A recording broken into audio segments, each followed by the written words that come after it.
Welcome back sa ating YouTube channel.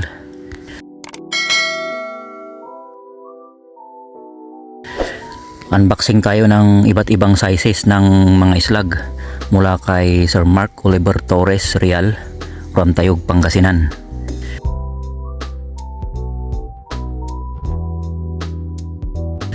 Maraming salamat sa iyo, Sir Mark, sa tiwala sa atin. At tayo'y binigyan mo ng pagkakataon upang muli gamitin itong mga islag. Bali, ito po yung ikalawang pagkakataon na subukan natin tong islag. So ito yung mga sizes po ng islag.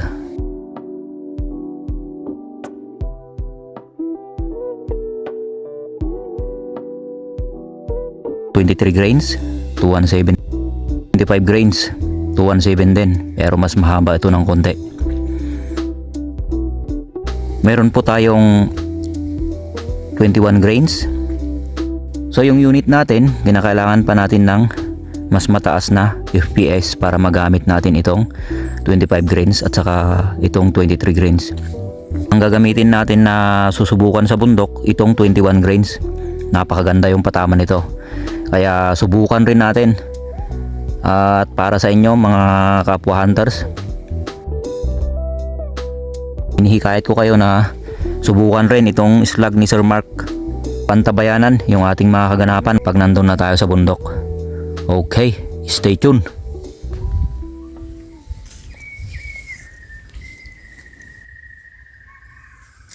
So bali dyan sa bandang ibaba, dyan po yung bitag natin na nakahuli ng wild chicken.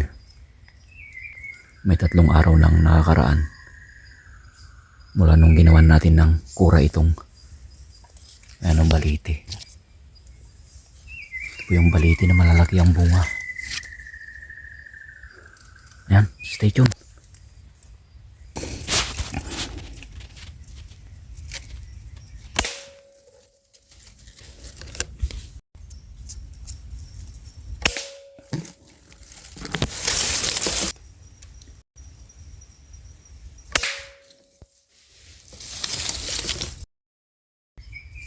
Bali, may 3 tayong patama. Di ko alam kung punay o palog yung mga tinamaan natin. So, tara, pulutin natin yung 3.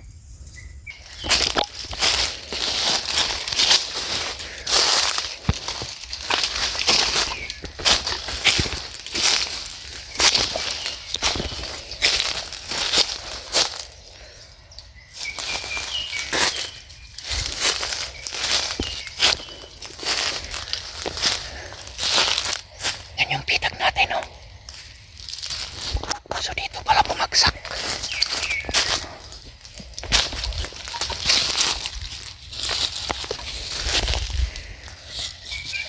Punay, guys. Punay. Yung kulay verde na punay. Tapos may 2 pa doon sa kabila.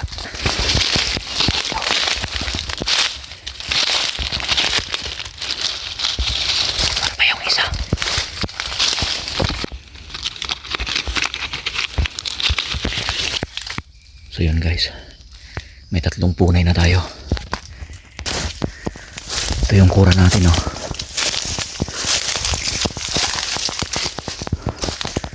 Tapos yan yung baliti. Okay, stay tuned. Tatanggalan ko na ng balahibo.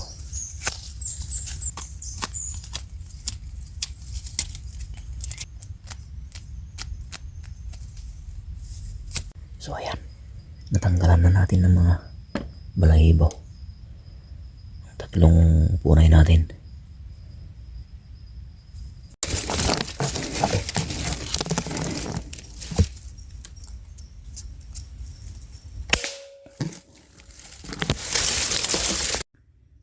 So may isang punay tayong pupulutin, guys. Nandito sa likuran. Ang hirap silang makita, guys, kasi kulay green. Nakakamuflat sila sa mga dahon ng balete. Stay tuned. So ayan guys, napulot na natin yung pang-apat na punay natin. So ang dami nila guys, tapos ang ilap.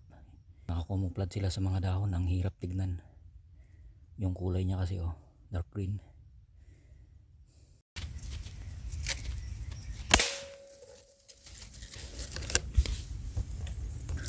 So yun, may patama tayong alimokon. Against the light. Against the light yung kuha. Kaya nakakasilaw. Ano ba yan? So ayan. Pinulot ko na yung alimokon na huling patama natin. So the best talaga ang islag guys. Wala pa tayong sablay. So yung 5 patama natin tumama lahat guys. 4 na punay tapos isang alimokon. Ayos. So tanggalan na natin ng balahibo. Pagtyagaan nyo lang pong panoorin guys yung content natin sa araw na to. Ito yung ikalawang beses natin na pagsubok ng islag. So napakaganda. Totally accurate guys. Wala pa akong sablay. So may mga nagsasabi kasi na hindi daw ito punay. Balog daw ito guys.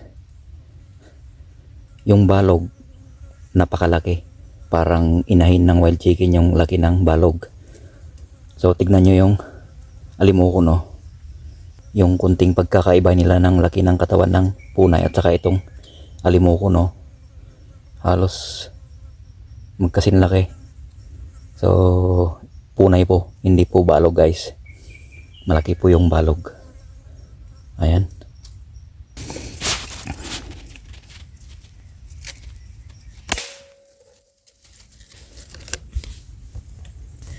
Ito, kapupulo pang-6 na patama natin guys, alimokon. 4 na punay tapos 2 alimokon. Since tanghali na, wala tayong mahintay na wild chicken. O maglakad-lakad muna tayo dyan. So tara na. O tingnan nyo yung palibot natin. Doon tayo nang galing sa ating kura. Tapos yan yung balite. Tapos ito naman yung bitag natin na nakakuha ng wild chicken. Malapit lang dito sa may balite. Ayan. So, maglakad-lakad muna tayo dyan sa paligid. Wala na. Wala nang bumalik. Hindi na bumalik yung mga punay. So, uwi na ata tayo. Total din naman tayo na 0. Naka-6 tayo guys. 4 na punay tapos 2 alimokon.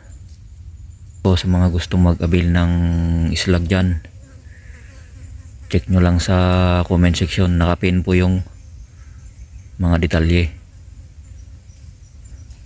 So naka-6 na putok pa lang yung bullpup natin gamit ang islag. Uwi na tayo guys. Wala na tayong mahintay pa. Huwag na nating hintayin na lumubog yung araw. Sa mga nanatili sa ating YouTube channel, maraming salamat. Hanggang sa muli. The next day.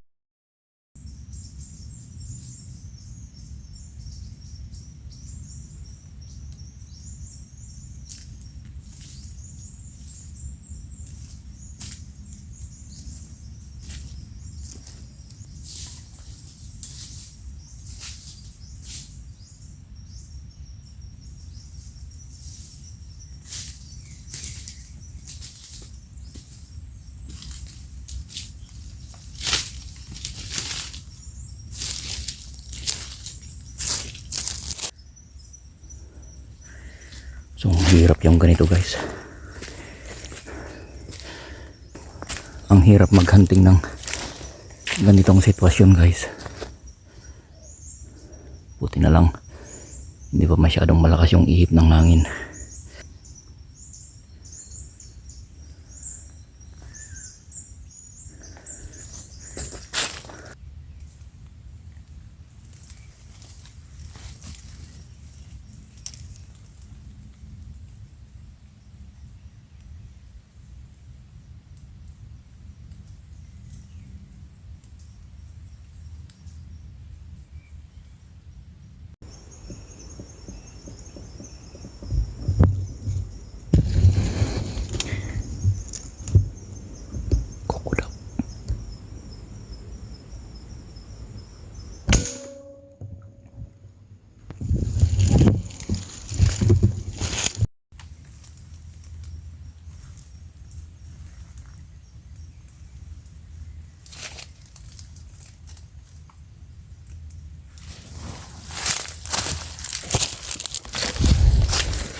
Kukudab.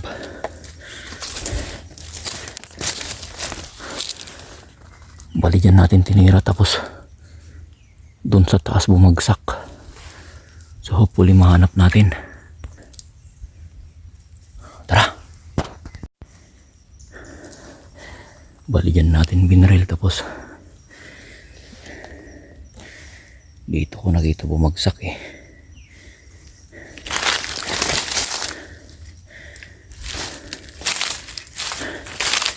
Ayun. Kukudab.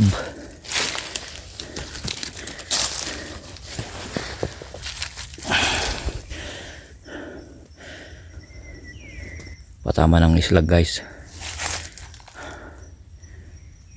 Kukudab.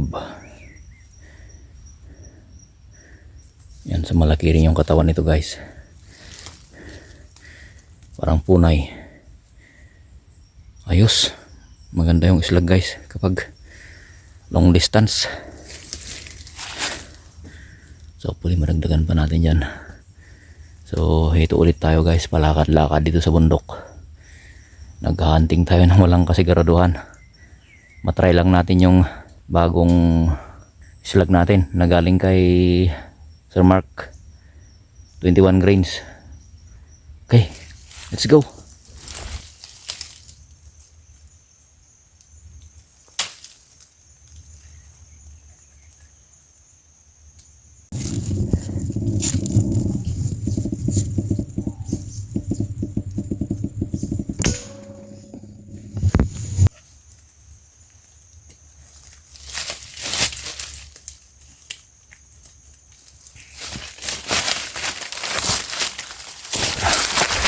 Putin natin. Doon ko tinira. Kukudab.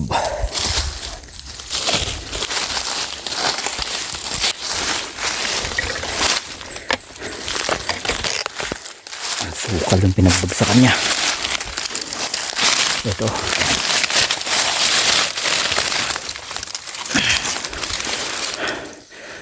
Kukudab. Pangalawang kukudab natin. So ang ilap nila guys, grabe.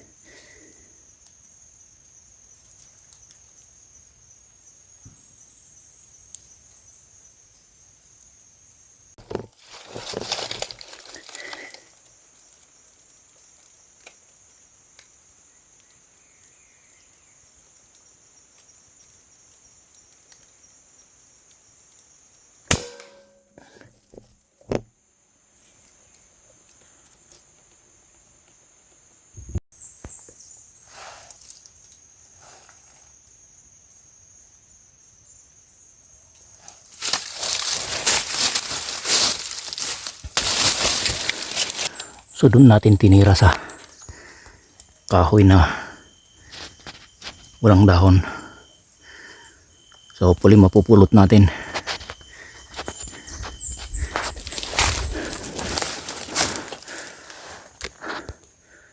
So bali dyan natin tinira.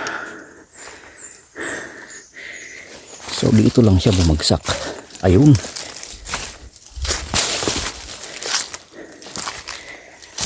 Kukudab.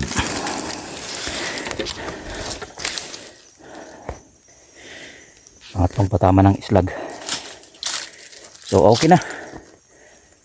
So malayo itong napuntahan natin guys. 2:00 ata nung umakyat tayo dito. O ito hapon na. So mostly kasi yung mga kukudab sa bandang hapon sila ang madalas na dinadapuan nila. Yan o, mga kahoy na walang dahon. So tsambahan natin. So tara na, uwi na tayo.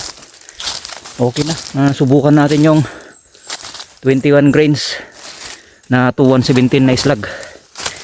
Ayos, ganda, maganda.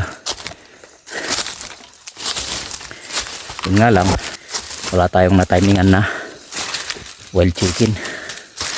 Meron kaso ang ilap. Nararamdaman tayo guys. Hindi naman natin agad maasinta kasi kapag malayo Tapos may mga harang, wala, hindi rin natin masasapol guys. Dapat clear yung kinarorooran niya kahit malayo. Subukan natin asintahin. Ibali slag naman yung gamit natin. Hapon na. So ayan, sa mga nanatili sa ating YouTube channel, maraming salamat sa yung walang sawang suporta. Akahingal dun. Medyo mababa kasi yung pinagbagsakan niya doon sa may kahoy doon sa kabila na walang dahon.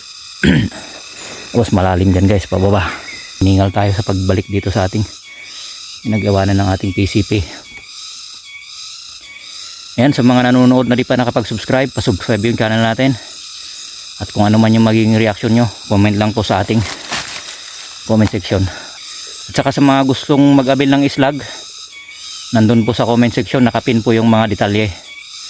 Bali yung naunang video natin na paggamit natin ng islag, yung nakakuha tayo ng 4 na punay tapos 2 alimukon. Bali nadagdag ko lang to guys para iisa na lang yung content natin sa paggamit ng islag.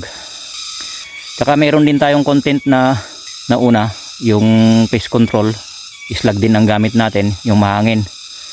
Sa mga gustong sumubok ng islag, medyo taasan nyo lang konti yung FPS ng unit nyo. Magdagdag lang kayo ng 50. Yan, para kung sakaling standard man yan 800, magiging 850. Sa atin kasi naka 900 FPS na yan. Kaya yung pumuputok tayo ng 30 shots, wala na. So 20 shots na lang yan guys. Kaya yun, hindi tayo pwedeng magtagal, hindi tayo pwedeng magbabad sa paghunting. Kumbaga demo lang tayo sa mga magandang patama ng islag galing kay Sir Mark. Ayan, inuulit ko sa mga nanatili sa ating YouTube channel, maraming salamat. Hanggang sa muli.